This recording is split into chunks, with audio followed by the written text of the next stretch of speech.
Hi everyone and welcome back to Macaroon.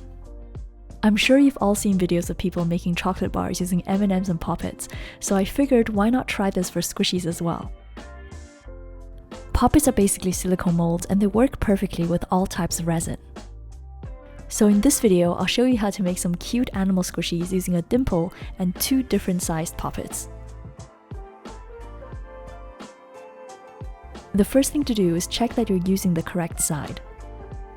The silicone cup has a slightly different shape depending on which side it's popped from.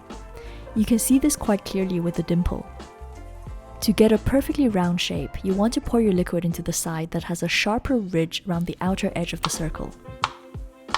This is also the side that makes a more satisfying snap when you press on it. For this DIY, I'm going to use milky Hitohada Gel, which is a 2-part resin used for making squishies. If you've seen my previous videos on Hitohada Gel, then you'll know that this is quite a tricky material to work with. Each box contains a base resin, a hardener, and some talcum powder which can be used to reduce the stickiness of the final squishy. The milky version needs to be mixed in a ratio of 3:1, which is why the bottles are different sizes. However, from experience, there are loads of things that can interfere with the curing process, such as moisture, dust, or pigment. This is why I always prefer to add a tiny bit more hardener when I'm mixing Hitohada Gel, just to make sure that it's going to set.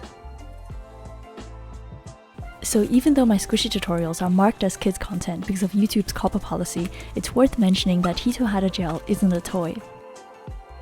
This is pretty expensive and you should always wear safety gloves and measure everything out exactly using scales.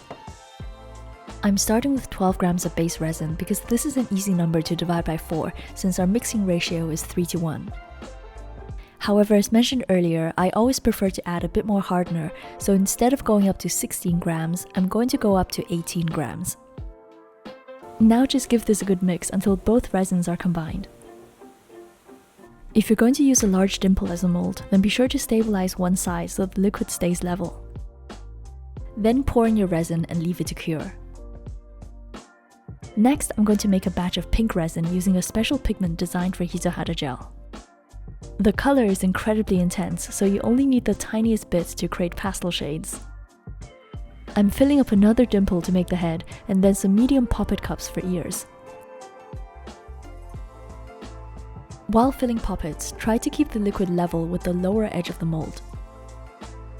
I noticed that Hitohada Gel starts to cure within 10 minutes, so it becomes a bit harder to pour. It goes from a thin condensed milk consistency to something that's almost like thick honey. However, it definitely wasn't as bad as some of the resins I tested out in this video. You just have to work quickly and it's easier to fill the smaller shapes up earlier. I've never used black pigment for Hitohada Gel before and I was really impressed by the coverage. It's usually very tricky to get a pure black using a white base because you always end up with a greyish shade. However, this one is a completely opaque black and it's perfect for the panda ears and koala nose. I mentioned earlier that pigment sometimes interferes with the curing process, even ones designed for this type of resin. So I decided to make 2 batches of black and added even more hardener to one of them. This was a good idea because I checked back on the squishies after 12 hours and some of the black ones were still completely liquid. Hitohada Gel has a very gradual curing process, so you can get a general idea of how the squishies are going to turn out after 24 hours. If some of them still feel a bit too sticky, then you can leave them for several more days or even a week and they're going to continue to cure. In my case, I left these for 48 hours and everything has cured except a few of the black squishies. The ones in the dimple were a tiny bit firmer than I would have liked, but this isn't such a big deal considering that Hitohada Gel is generally so unpredictable. When taking them out of the mold, you can use talcum powder or hand sanitizer to reduce the stickiness. I have a whole video here on how I accidentally discovered that hand sanitizer removes the stickiness from DIY squishies without affecting the opacity. So I'm going to start with the panda squishy and I'm just going to release the sides by pushing it a bit towards the center. This piece came out perfectly, which I was expecting because popits are literally nothing more than silicone molds. The black pieces ended up very sticky, which was actually a good thing because you can simply stick them onto the head. Then I'm mixing a bit of acrylic paint with glue and using that to paint on facial features. The next squishy is a bear, which I made using this beige pigment. Unfortunately, this one turned out fairly solid, almost like a foam rubber texture. These ears aren't going to stick on their own, so you can either use glue or sew them into place. I prefer sewing because I know that this method will definitely hold the pieces together. I find that many types of glue don't work well with squishies, so your pieces might end up falling apart anyway. Take care when pulling the needle because the thread can actually cut through the squishy, especially if the stitches are very small like I'm doing here. Once the ears are in place, tie a knot at the bottom using the extra thread. Now I'm using a small white squishy for the nose, and luckily this one was very soft, so there was no problem sticking it into place. Then I'm painting on a few more details, and this one is done. The final squishy is going to be a pink koala using one of the medium-sized dimple cups. This one was also a tiny bit firmer than I would have liked, but it's still quite squishable. Here's an example of what I meant by not overfilling the popit when you're pouring the squishy gel inside. This one is a nice half dome that works for a lot of designs. The second one was slightly overfilled, so it picked up the impression of the popit edge.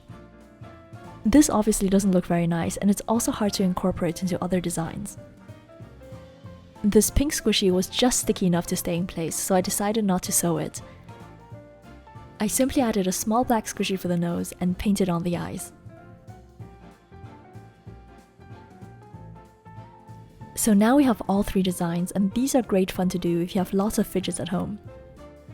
If you can't find Hitohada Gel, then you can also try some of the squishy gels I tested out in this video, which come from toy kits and are easier to find.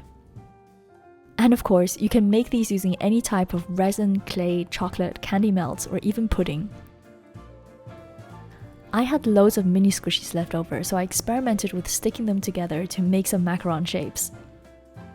This time I used the talcum powder, and you can see how that changes the surface texture slightly. It makes it look more matte and similar to those mochi squishies you find in shops. So I hope you enjoyed this video, and be sure to follow me on TikTok as well. I'm Joanna, thank you for watching, and I'll see you soon. Bye!